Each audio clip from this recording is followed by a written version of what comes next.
Hello everyone, welcome to my YouTube classes. हम लोगों ने सब्जेक्ट ऑफ एग्रीमेंट के कुछ पॉइंट्स को देखा, तो आज मैंने सोचा कि क्यों ना कुछ क्वेश्चंस को प्रैक्टिस कर लिया जाए जो उन्हीं पॉइंट्स से रिलेटेड हों। ठीक है, कुछ क्वेश्चन आपके बोर्ड पे हैं, हम एक एक करके इन क्वेश्चंस को बनाएंगे और आप इन क्वेश्चंस में अपने पॉइंट्स को रिवाइज करेंगे। ठीक है, सबसे पहले वाले क्वेश्चन पे आइए। The very first question we have, he is one of the richest man of the town. आपको एक बात याद होगी, जब हमने यहां पे एक सब्जेक्ट यूज किया, क्या, ही, तो ही सी इट के साथ हमने एक कॉन्सेप्ट पढ़ा था कि सिंगुलर वर्ब आएगा। प्रोनाउंस में हमने एक कॉन्सेप्ट पढ़ा था कि ही, सी और इट के साथ सिंगुलर वर्ब आएगा और बाकी जो भी प्रोनाउन आएंगे उनके साथ प्लूरल वर्ब देंगे। लेकिन आई के साथ एकमात्र सिंगुलर वर्ब था, वो था वॉज, है ना। तो आप पाएंगे कि यहां ही के साथ एक सिंगुलर वर्ब दिया गया, मतलब ये स्टेप मेरा सही है, तो ही इज सही हो गया। आगे बढ़ते हैं तो आप पाएंगे यहां लिखा हुआ है one of the richest man, one of the richest man. तो वन ऑफ से रिलेटेड एक थ्योरी हमने पढ़ी थी, याद कीजिए कि अगर किसी सेंटेंस में ईच, एवरी, इधर, नीदर, वन के साथ ऑफ लग जाए तो नाउन अगर दें तो प्लूरल दें, नाउन अगर दे तो प्लूरल दें, और अगर आप वर्ब देते हैं तो वर्ब सिंगुलर दीजिएगा। अगर आप गौर करें तो वन ऑफ के साथ यहां वर्ब तो नहीं आया लेकिन नाउन जरूर आया। द रिचेस्ट मैन में मैन नाउन है, हाँ या ना, ये मैन नाउन है, लेकिन MAN मैन को हम लोग सिंगुलर जानते हैं। क्या जानते हैं? सिंगुलर। और ये नाउन किसके बाद आया? वन ऑफ के बाद आया ना, और वन ऑफ के बाद आने वाला नाउन कैसा होना चाहिए? प्लूरल होना चाहिए। वन ऑफ के बाद आने वाला नाउन कैसा होना चाहिए? प्लूरल होना चाहिए। इस वजह से हम इस मैन को गलत करके यहां MEN मैन का यूज करेंगे। पहला क्वेश्चन बहुत आसानी से हो गया। देखो, मैंने बताया था कि अगर ईच, एवरी, इधर, निदर, वन का यूज कीजिए तो नाउन सिंगुलर आता है, वर्ब भी सिंगुलर आता है। लेकिन क्या नाउन को प्लूरल किया जा सकता है? तो आपका जवाब था हाँ, जब हम इन शब्दों के साथ ऑफ लगा दें, जैसा कि यहां वन के साथ ऑफ लगाया गया, तो नाउन हमें प्लूरल रखना है। नाउन हमने प्लूरल रख लिया, लेकिन इसे वर्ब कहीं नहीं मिला। अगर वर्ब मिलता तो वो वर्ब हम सिंगुलर रखते, अगर वर्ब मिलता तो वो वर्ब हम सिंगुलर रखते। इसे वर्ब क्यों नहीं मिला? क्योंकि आप पाएंगे ये इस सेंटेंस का सब्जेक्ट नहीं है। बाबू, हम लोग किसी भी शब्द को वर्ब तब देते हैं जब वो सब्जेक्ट का काम करे। ये यहाँ पे सब्जेक्ट का काम नहीं कर रहा है और इस वजह से हम इसको वर्ब नहीं दे रहे हैं। लेकिन वन ऑफ की एक कहानी तो सामने आ रही है कि नाउन आ रहा है, और वो नाउन कैसा होना चाहिए? प्लूरल। MAN सिंगुलर नाउन है, MEN प्लूरल नाउन है। मैन का प्लूरल मेन होता है।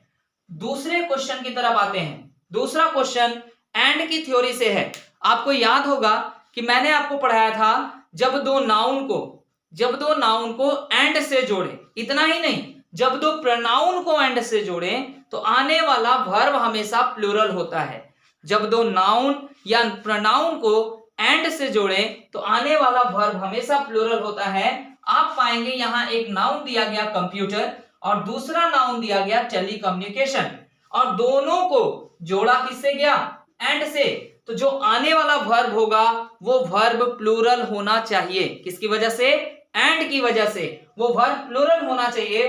तो हैज हमारा सिंगुलर वर्ब है ना, क्योंकि वर्ब के लास्ट में एस है। इस वर्ब को यहां से हटाएंगे और इसके जगह हम लोग क्या यूज करेंगे? हैव का यूज करेंगे।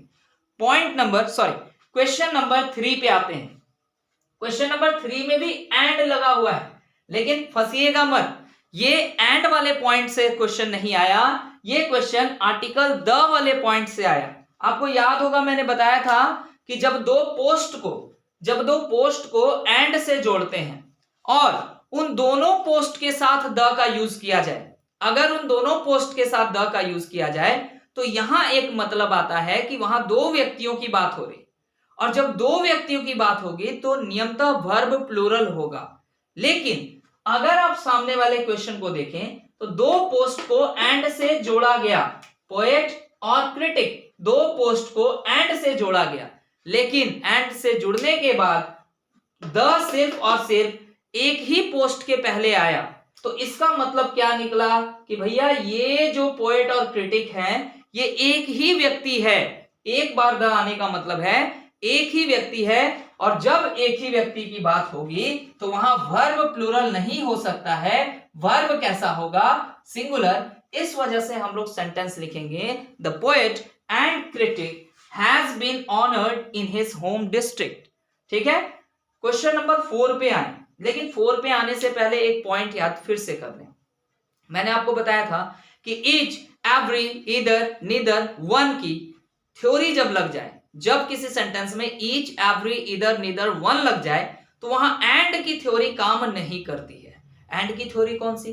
भैया एंड बोलता है कि जब दो शब्दों को एंड से जोड़ो तो वर्ब प्लूरल दो, लेकिन अगर कुछ शब्द एंड से जुड़े हुए हैं और उनके साथ each, every, either, neither, one लगा हुआ है तो ऐसे कंडीशन में वर्ब प्लूरल नहीं होगा, वर्ब अभी भी क्या होगा, सिंगुलर। किसकी वजह से? ईच, एवरी, ईदर, नीदर और वन की वजह से। तो हम लोग यहां सेंटेंस देखें, मैन एंड वुमेन को एंड से जोड़ा जा रहा है, लेकिन उनके पहले क्या लगा दिया गया, एवरी। तो आप अपने कॉन्सेप्ट को फॉलो करें कि एवरी के साथ आने वाला नाउन सिंगुलर होना चाहिए, बिल्कुल सिंगुलर है भैया। अगर एवरी के साथ वुमेन को देखा जाए तो वुमेन भी सिंगुलर है, MEN होता तो प्लूरल होता, MEN होता तो प्लूरल होता, लेकिन यहां हमें नाउन सिंगुलर चाहिए। आप कहेंगे सर अभी तो यहां पे वन ऑफ के साथ नाउन प्लूरल की बात कर रहे थे, तो यहां गौर कीजिए एवरी है, एवरी के साथ ऑफ नहीं आ रहा है, एवरी वन ऑफ ऐसा कोई सेंटेंस नहीं लिखा गया है, यहां डायरेक्टली एवरी के साथ नाउन आ रहा है। और जब each, every, either, neither, one के साथ ऑफ ना लगा हुआ हो तो नाउन सिंगुलर होगा, नाउन भी सिंगुलर होगा। इस वजह से मैन भी सही है और वुमेन भी सही है। आगे बढ़ते हैं सेंटेंस में, in a family are responsible for the upbringing of a child. जरा गौर से देखिए, यहां वर्ब आया है ना, इसका सब्जेक्ट कौन है पता है? इसका सब्जेक्ट है एवरी मैन एंड वुमेन। आप कहेंगे सर इसके बगल में तो फैमिली है, वो इसका सब्जेक्ट क्यों नहीं है? क्योंकि देखो फैमिली के पहले यहां एक प्रेपोजिशन लगा। ग्रामर में प्रेपोजिशन करके भी एक चैप्टर है जिसमें जब मैं आपको पढ़ाऊंगा तो बताऊंगा इन, एट, ऑन, ओवर, इस तरह के जो शब्द होते हैं जो पोजीशन को बताते हैं वो प्रेपोजिशन कहलाते हैं। और प्रेपोजिशन की एक खासियत होती है कि प्रेपोजिशन जिस भी शब्द के साथ जुड़ेगा वो कभी भी सब्जेक्ट नहीं होगा, वो ऑब्जेक्ट माना जाएगा। क्या माना जाएगा? ऑब्जेक्ट माना जाएगा। एक छोटा सा एग्जांपल देता हूं आपको। जैसे मैं कहूं the colour of the shirts, the colour of the shirts are red. ध्यान से सुनेंगे एग्जांपल को, the colour of the shirts are red. तो ऑफ के बाद हमें यहां पे शर्ट्स दिख रहा है, तो ये जो शर्ट्स है ये ऑब्जेक्ट हो जाएगा।